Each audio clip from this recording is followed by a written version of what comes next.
부채 개성인 수선 충당금 개성에 관련된 말씀을 드려보겠습니다. 자, 이제 관리비라면 매달 부과되죠. 그래서 국가가 보는 관점에서 관리비라면 그죠? 매달 균등한 게 맞다.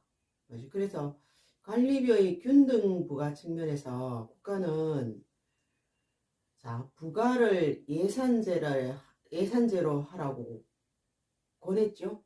자, 근데 이제 매달 그죠? 예산에 근거해서 관리비를 부과하면 실제로 관리사무소가 쓰는 관리비랑 부과할 이 돈이 다르잖아요. 그래서 국가는 예산제로 부과하는 경우에 불가피하게 매달의 관리 비용과 관리 수익은 같지 않지만 그래도 관리사무소가 운영 목적으로 존재하는 회계 주체이므로 본연의 목적으로부터 수익을 발생시키면 안 된단 말이에요. 그래서 어때요? 회계기간 단위로는 관리 수익과 관리 비용을 맞추는 업무를 해야 되는 거죠. 자, 그래서 예산제 부과단지의 경우에 대부분 그죠? 1월에서 뭐 11월까지 추가적인 추경을 받지 않은 한 1월에서 11월까지의 관리비는 거의 균등하나 12월에 이제 관리비를 조정해야 되는 그런 업무를 한단 말씀이에요. 그래서 상당한 아파트들은 결국 이제 뭐냐면 관리비라는 것이 정산제로 부과를 해도 별로 그렇게 변동의 여지가 없잖아요. 뭐 청소원의 급여가 뭐 매달 바뀌는 것도 아니고 그런 의미로 정산제 부과를 하기도 하는데 사실은 이제 예산제 부과를 해도 전기나 수도료 같은 사용료는 정산제로 부과할 수밖에 없단 말이에요. 자, 그 말씀은 우리 아파트가 예산제로 부과할지 정산제로 부과할지의 판단은 부과 항목별로 가는 거예요. 그죠? 그렇죠. 그런 의미에서 정산제 부과를 하고 있는 단지 중에 자, 매달의 관리 비용은 거의 비슷한데 똑같은데 유일하게 한 항목 수선 유지비 항목은 변동의 소지가 있더라. 맞아요. 그래서 어떻게 해요? 수선 유지비 항목에 관련해서는 예산제를 쓰는 단지가 많단 말이에요. 그때 이제 쓰는 계정이 수선 충당금. 자, 수선 충당금 계정에 관련해서 이제 원칙적인 말씀을 드려보겠습니다. 자, 매달 먼저 부과하죠. 자, 매달. 자, 그럼 봐요. 자, 1월 31일. 그죠? 부과한단 말이에요. 수선 유지비 항목 관련해서 대표적으로 수선비 계정. 자, 우리 아파트는 예산에 근거해서 보니까 그 지난해 근거해서 보니까 어때요? 1년 동안 수선 유지비 항목과 관련해서 쓰는 돈이 600만 원이더라. 그러면 어때? 우리는 매달 어때요? 나누기 11을 해서 매달 50만 원을 부과하고 실제로 수선비와 관련된 수선비와 관련된 공사를 하게 되면 수선 충당금을 전개하는 그런 업무를 하는 거죠. 말하자면 수선 유지비 항목에 관련해서 예산제 부과를 하는 겁니다. 그럼 우리는 매월 말 수선비를 50만 원씩 부과해요. 그럼 이거는 뭐예요? 대변에 수선 충당금이 될 거죠. 50만 원. 자, 2월에도 부과를 하겠죠. 수선비, 수선 충당금. 부과한단 말이에요. 자, 그럼 3월에도 부과를 할 거란 말이에요. 수선비, 수선 충당금. 이래 부과를 하고 실제로 수선 유지와 관련된 공사를 하게 되면 하게 되면은 자, 돈은 나가고 그죠? 이 계정을 수선 충당금으로 정리하는 이런 업무를 한단 말이에요. 자, 근데 이제 원칙적인 말씀을 드리자면 예산이라는 거는 회계 기간별로 짜는 겁니다. 그래서 회계 기간별로 정리가 되어야 되죠. 말하자면 예산한 대로 쓰여져야 되는 게 정확한 예산이죠. 그래서 어때요?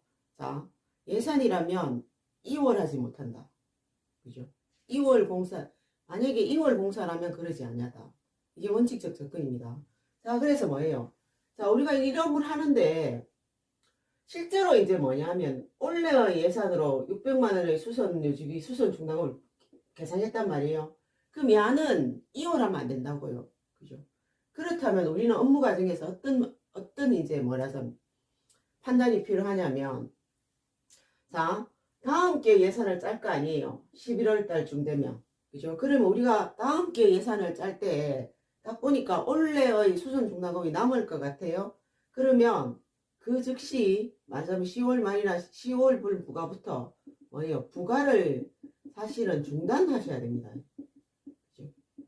아파트라면, 자, 예산이라면 회계기간별로 예산을 짜고 예산대로 쓰여져야 되는 게 가장 바른 업무이잖아요. 그죠? 그렇죠? 그런 업무를 하셔야 되잖아요. 그래서 어때? 매달 그죠? 예산을 부과하고 실제로 공사를 하게 되면 그지? 그 관련된 수선 중단금 계정을 정리한 업무를 할 건데, 자, 10월달 그죠? 11월에 딱 보니까 수선 중단금 잔액이 남을 것 같거든.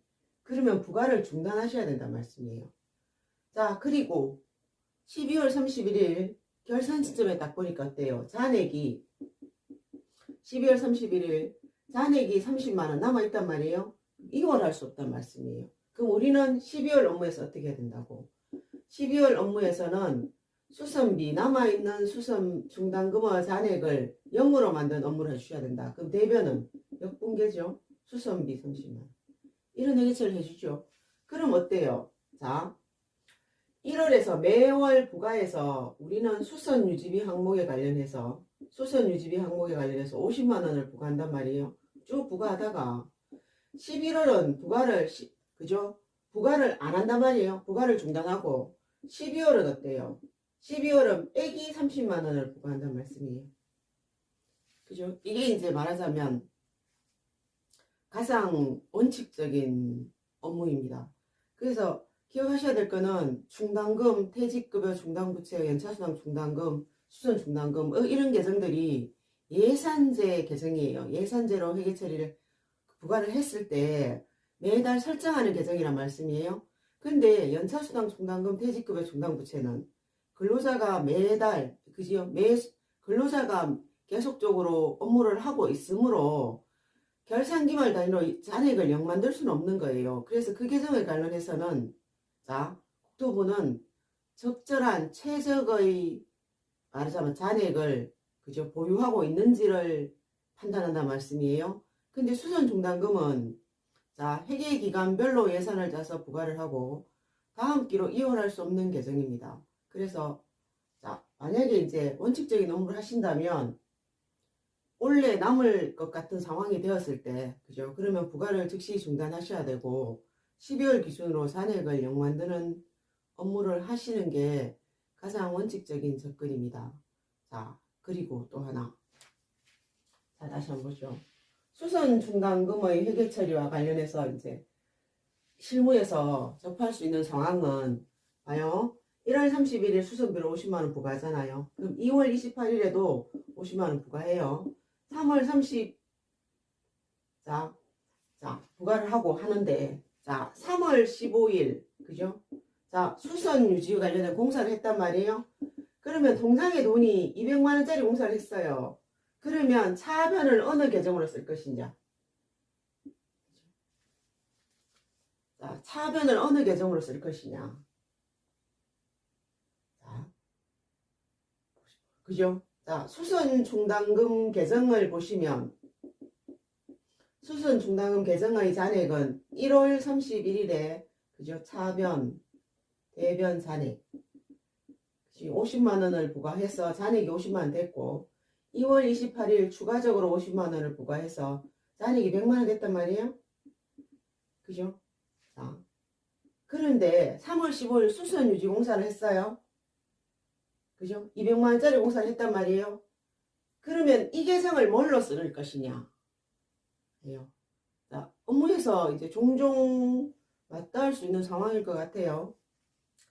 자, 일단은 이제 제 기준의 제가 보는 관점에서의 원칙적인 접근을 한번 해보겠습니다. 그러면 3월 15일 수선 중단금의 잔액은 100만 원인데 그죠? 원칙적인 접근으로 보시자면 차변은 그냥 수선 중단금으로 회계 처리하면 어떨까? 그러면 봐요. 3월 15일 수선 중단금의 차변에 그죠? 200만 원이 전기되므로 잔액이 빼기 100만 원이 될 거예요. 자, 그리고 3월 31일 똑같이 매달 예산제에 근거해서 50만 원을 부과해요.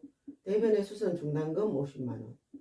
자, 그러면 3월 31일 자, 수선 중단금 대변에 50만 원. 잔액이 빼기 50만 원 될 거예요. 자, 4월 30일 역시 똑같은 업무를 하죠. 그러면 4월 30일 대변에 수선 중단금 50만 원. 그죠? 잔액이 0되고. 자, 5월 31일 똑같이 업무를 하죠. 그럼 5월 31일 자, 대변에 50만 원 해서 잔액이 수선 중단금 잔액이 비로소 더하기로 전환되는 이런 상황이 될 것 같아요. 자, 보겠습니다. 아파트 공동주택의 회계 기간도 1년입니다. 그죠? 정해졌죠? 1월 1일에서 12월 31일. 자, 우리는 아파트라는 특수한 환경 때문에 매월 말 재무제표를 작성하는 업무를 하기는 해요. 그렇지만 자, 결산 기말에 작성하는 재무제표가 외부감사의 대상이 되고, 그죠?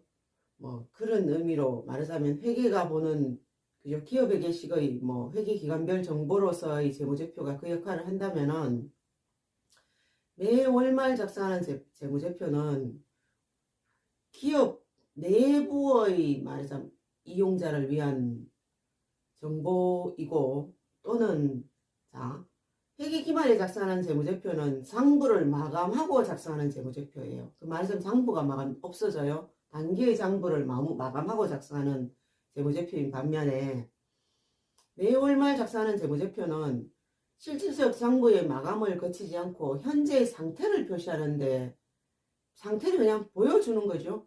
자, 그런 재무제표예요. 그래서 아마도 우리는 매달의 업무를 규칙적 반복적으로 하고 있으므로 자, 특정 계정에 관련해서 회계기간 중에 그죠? 일시적으로 잔액이 마이너스가 되는 상황이 있더라도 글쎄 이게 계속적 회계 처리의 결과라면 예민하지 않아도 되지 않나 생각을 합니다. 회계의 가장 회계라는 기록의 대원칙은요. 자, 일단은 회계 처리는 계정 과목별로 하잖아요. 그러면 그 계정이 그 계정 과목이 그 계정의 성격을 드러내야 된다. 수선비, 뭐, 그죠? 운반비, 맞죠? 뭐, 이런 여비 교통비, 다 얘기를 들어보면 비용으로 보이잖아요. 그죠? 맞죠? 계정 과목은 그 계정의 성격이 드러나야 된다. 이거 또 하나는 뭐냐면 기록은 계속되는 것이고 정보의 제공은 규칙적 반복적으로 제공되는 거예요. 그러면 정보 이용자 측면에서 가장 유용한 정보라면 비교 가능한 정보예요. 그렇다면 비교 가능한 정보가 되기 위해서는 회계 처리는 계속성을 유지해야 된다입니다. 그리고 국가가 보는 관점에서도 기록이라는 게 있잖아요. 어떻게 기록하느냐에 따라서 손익이 달라질 여지가 충분히 있단 말이에요. 그럼 국가가 보는 관점에서는 어떻노? 기업이 자기 유리한 대로 회계 처리 방법을 바꾸면 안 되는 거잖아요. 그러니까 어때요? 회계라면 기록이라면 계속성을 유지하는 게 가장 기본의 그죠? 원칙입니다. 그렇다면은 일시적으로 회계기간 중에 특정 계정의 잔액이 마이너스로 표시될지라도 계속성을 우선하는 업무를 하시는 게 회계가 훨씬 단순하지 않을까라는 말씀을 드리고, 만약에 이 상황이 결산 기말의 상황이라면 조금 다른 판단이 필요할 것 같습니다. 그죠? 그렇죠. 그럼 업무시라면 자 봐요. 우리는 관리사무소라는 게 자, 의결권이 없는 그죠? 집행권만 있는 집행권만 있는 이제 뭐냐 하면 그러니까 상황이므로 자 말하자면 의결권이 있는 감사권이 있는 입주자 대표가 봤을 때 마이너스 표시가 그죠? 기록에 빼기로 나타나는 데 대해서 굉장히 예민할 수 있잖아요. 그죠? 그렇다면 우리는 어떻게 해야 되겠노? 자, 그들의 뜻에 맞는 기록을 할 수밖에 없다. 그렇다면 3월 15일, 그죠? 자, 돈은 나갔죠? 200만 원이 나가면 사변은, 자, 수선 중단금은 자, 100만 원밖에 없으므로 100만 원을 정리하고 어때요? 나머지는, 그죠? 성급비용 100만 원. 이런 식으로 정리를 할 수도 있잖아요. 왜냐하면, 자, 그죠? 나머지 비용으로 처리할 이 돈이 우리는 한 달에 50만 원씩 관리 비용으로 처리하므로 한 달치 이상의 관리 비용일 것이다. 그래서 그렇다, 요렇게 해결을 했다면 3월 30일에 어때요? 성급 비용을 배분하고 50만 원. 이 차변이 수선비. 이런 회계 처리를 하겠죠. 그러면 4월 30일에도 이런 회계 처리를 한단 말이에요. 그럼 봐요. 자, 그러면 5월 31일에는 그럼 어떤 회계 처리를 하실 거냐고. 그죠? 맞죠? 자, 아마도 이렇게 요런 회계 처리를 하셨다 해도 5월 30일에는 비로소 그죠? 처음처럼 수선 예산 부가제로 수선비, 수선 중단금 이런 회계 처리를 하시겠죠? 그럼 봐요. 수선 중단금 잔액은 계정을 보시면 자, 사변, 대변 잔액. 그죠? 자, 1월 31일 대변에 50만 원, 50만 원. 자, 2월 28일 대변에 50만 원. 그죠? 100만 원 잔액이. 자, 3월 15일 차변에 100만 원. 잔액이 0 됐어요. 자, 4월 없고 그죠? 5월 31일 대변에 50만 원. 그죠? 차변에 잔액 50만 원. 자, 이렇게 표시되겠죠?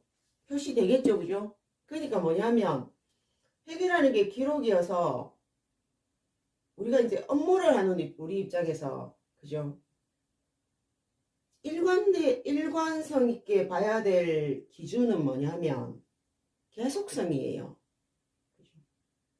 근데 뭐 계속성이라는 의미가 원칙적인 말씀이라면 실무는 또 다른 문제이므로 우리는 실무에서 적절한 우리 아파트가 처한 위치, 나의 위치에서 적절한 표시 방법을 선택해서 업무를 하시면 되고 만약에 그런 업무를 하신다면 어쨌든 각각의 계정 설정 증가시킨 계정은 감소시킴으로써 그죠?